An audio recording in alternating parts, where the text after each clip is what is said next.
बिस्मिल्लाहिर्रहमानिर्रहीम। बच्चों, आज हमने जो पढ़ना है वो हमारा जो टॉपिक है वो है ये पैरेलल रेजोनेंस सर्किट।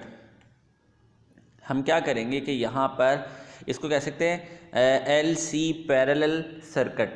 तो इसमें हम सर्किट डायग्राम देखें, आपके सामने है कि अगर हम पैरेलल कनेक्ट कर दें, एक AC सोर्स लगाया, AC सोर्स के साथ हमने पैरेलल में तीन चीज़ें लगा दी, RLC यानी resistance, capacitor, inductor and capacitor. जिस तरह पिछला एक टॉपिक हमने पढ़ा था, ये तीनों चीज़ें वहाँ पर हमने सीरीज़ में लगाई थी। तो यहाँ पर हम क्या कर रहे हैं, हम कह रहे हैं पहली जो लाइन है इसमें हम कह रहे हैं such a circuit in which inductor is connected parallel to the capacitor then it is called parallel resonance circuit.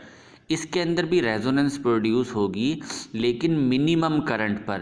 पहले मैक्सिमम कर, जहाँ पे रेजोनेंस फ्रिक्वेंसी हमने पिछले उसमें फाइंड आउट की थी, जहाँ पे RLC सीरीज़ पढ़ा था, तो करंट बहुत ज़्यादा था जब रेजोनेंस फ्रिक्वेंसी हमारी बनी थी।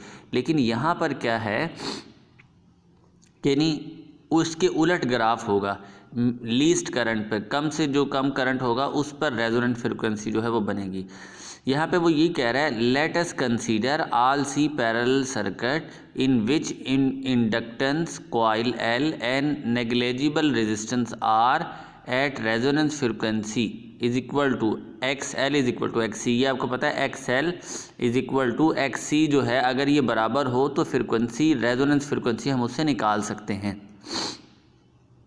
इसके बाद यहाँ पे इसने कहा है the current drawn from the source is zero. जो करंट उससे फ्लो करेगा वो क्या होगा, ज़ीरो होगा। ज़ीरो से मुराद तकरीबन नेग्लिजिबल ही होगा, ना होने के बराबर। यही मैंने आपको कहा है, रेजोनेंस फ्रिक्वेंसी पे करंट क्या होगा, बहुत कम होगा। Practically current is not zero but very small due to small resistance of coil. अच्छा, अब यही बात मैंने अभी आपको बताई है कि प्रैक्टिकली वैसे करंट प्रॉपरली ज़ीरो तो नहीं होगा, लेकिन बहुत थोड़ा करंट इससे पास होगा।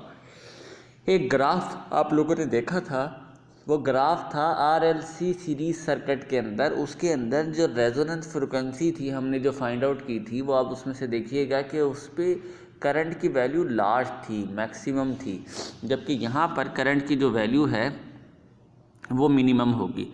अच्छा, इसके बाद ना जिस तरह पिछली उसकी प्रॉपर्टीज़ पड़ी थी, इसकी भी इस तरह प्रॉपर्टीज़ हैं। जैसे यहाँ लिखा हुआ है हेडिंग में properties of parallel resonance circuit. पहली बात वही है, वो दोनों की फ्रिक्वेंसी वही होगी, resonance frequency is given by. अब ये जो रेजोनेंस फ्रिक्वेंसी है वो है RF is equal to 1/2 pi square root LC। यहाँ पर L ज़ाहिर है इंडक्टर है और C कैपेसिटर है। दूसरी बात उसने की at resonance frequency circuit impedance is maximum whose value is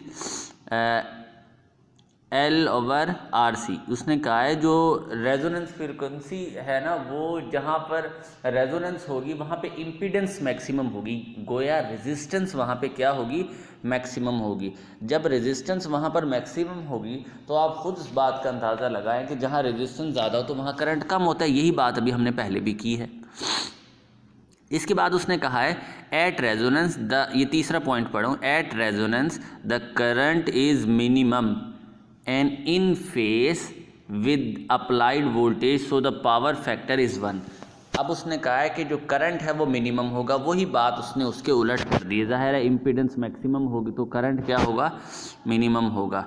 इसी तरह फिर उसने कहा है कि यहाँ पर ये इन फेस होगा। इन फेस से मुराद ये है कि पैरेलल होंगे करंट और वोल्टेज। जब करंट और वोल्टेज पैरेलल होंगे तो इसका मतलब ये हुआ एंगल 0 डिग्री होगा, तो cos 0 आपके पास क्या होता है, 1 होता है। तो पावर फैक्टर उसने हमें यहाँ पे क्या कहा है, 1 होगा। चौथा पॉइंट उसने कहा है at resonance branch current LL, यानी अलग अलग करंट, इंडक्टर वाला करंट IC, एक तो है IL और एक है IC। ब्रांच करंट यानी इंडक्टर वाला करंट और कैपेसिटर वाला current may be larger than the source current IR, यानी सोर्स करंट से ये भी ज़्यादा हो सकते हैं।